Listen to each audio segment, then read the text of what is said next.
বেলা 1টা তো বাজে, স্নান সেরে চলে আসলাম আবারও রান্নাঘরে।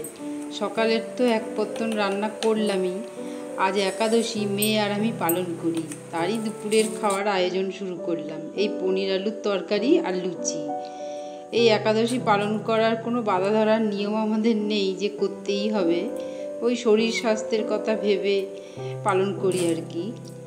এমনি তো কোনো সমস্যা নেই, কোনো আঁশের আর চালের খাবার না খেলেই হলো, সেই বাদ দিয়ে সব কিছুই খাওয়া যায়। এখানে আমি 250 মতন পনির নিয়েছি, নিয়ে ছোটো ছোটো করে টুকরো করে কেটে একটু হলুদ, নুন আর লঙ্কার গুঁড়ো মাখিয়ে এবার পনিরগুলোকে ভাজা করে নিচ্ছি।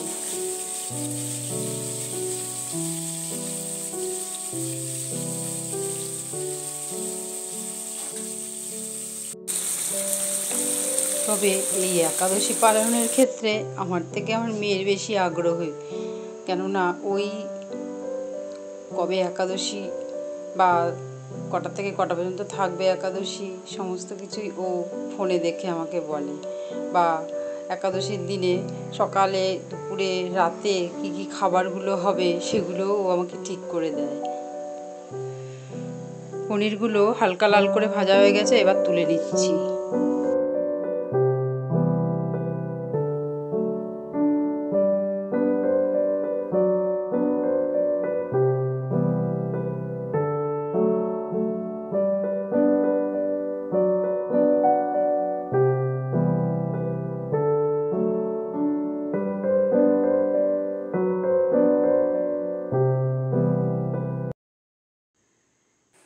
ওই তেলের মধ্যেই শুকনো লঙ্কা, গোটা জিরে আর গোটা গরম মশলা ফোড়ন দিয়ে দিলাম। ফোড়নটা দিয়ে সুন্দর গন্ধ বেরিয়ে গেছে, এবার আলু কেটে রেখেছিলাম সেই আলুগুলোকে দিয়ে দিলাম।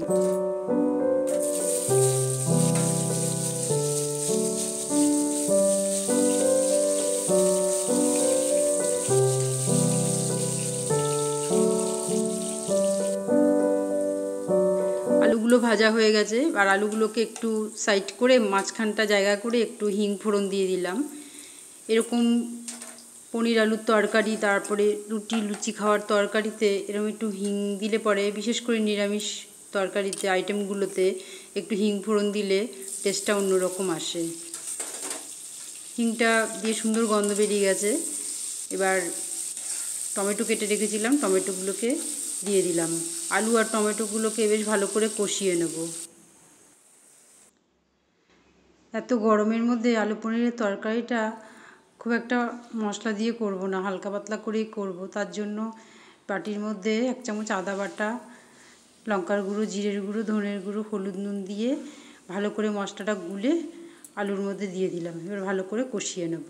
গরমকালে এই একাদশীর দিনে কি রান্না করব একটু ভেবেচিন্তেই রান্না করতে হয়, কেননা ওয়েদারটা গরম, তো সেই কারণে খাওয়া দাওয়াগুলো একটু বুঝে করতে হবে। কেননা এখন তো ডালিয়ার খিচুড়ি এগুলো তো একদমই খাওয়া যায় না। শীতকালে কোনো সমস্যা হয় না, শীতকালে তো ডালিয়ার খিচুড়ি বা ডালিয়া দিয়ে পোলাও, আর শীতের তো নানান রকম সবজি, ফুলকপি, গাজর, টমেটো, মটরশুঁটি এগুলো দিয়ে তো সহজেই করে ফেলতাম, আর সঙ্গে আলুর দমও করে নিতাম, কোনো অসুবিধেই হতো না। কিন্তু সমস্যা হচ্ছে একটু গরমকালে, কেননা রুটি তো একদমই খাওয়া যায় না, খেতেও ইচ্ছে করে না।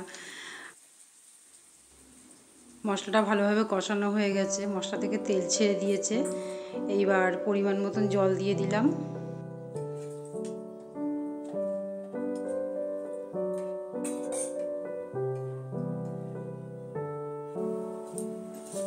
ঝোলটা ফুটে আলুগুলো ভালো সেদ্ধ হয়ে গেছে, এবার পনিরগুলোকে দিয়ে দিলাম।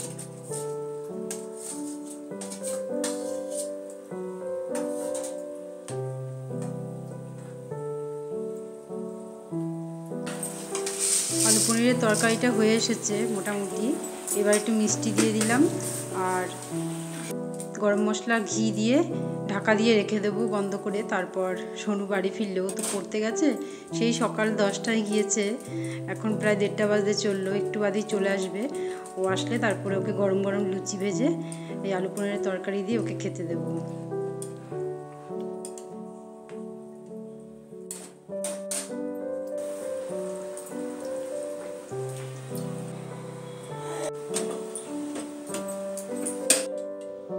এখনও অতিরিক্ত গরম তো সেই জন্য ওদের ক্লাসটা একটু আগে করে দিয়েছে, তার জন্য ছুটিও তাড়াতাড়ি হয়, 1:30টার মধ্যে চলে আসে। কিন্তু আজকে তো 1:30টা বেজে গেছে, এখনও আসছে না আমি চিন্তা করছি। তারপরে যাই হোক 2টোর মধ্যে বাড়ি এসছে, এসে তো একদম রোদে, এত রোদ বাইরে, গরম, ক্লান্ত হয়ে পড়েছে, বাড়ি এসেই বসে পড়েছে। তা আমি ওকে একটু দই দিয়ে লেবু দিয়ে শরবত করে দিলাম, ও খেলো। তা এখন বলছে মা আমি এখন আর কিছু খাবো না, একটু পরে খাবো পাখার তলায় বসে নিয়ে। তা আমি বললাম যে ঠিক আছে, তুই তাহলে বাথরুম থেকে হাত মুখ ধুয়ে এসে পাখার তলায় বস, আমি ততক্ষণে লুচিগুলো ভেজে নিয়ে আসি। লুচিগুলো ভাজা হয়ে গেছে, চলো এবার প্লেটে তুলে নিই।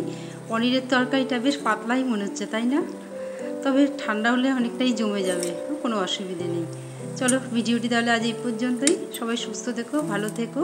আমার ভিডিওটি ভালো লাগলে একটি লাইক করে দিও, কমেন্ট করো। আর আমার চ্যানেলে যারা সাবস্ক্রাইব করে আমার পাশে আছো তাদের অসংখ্য ধন্যবাদ। যারা এখনও সাবস্ক্রাইব করোনি তাদের সাবস্ক্রাইব করে আমার পাশে থাকার অনুরোধ রইল। দেখা হচ্ছে পরের ব্লগে।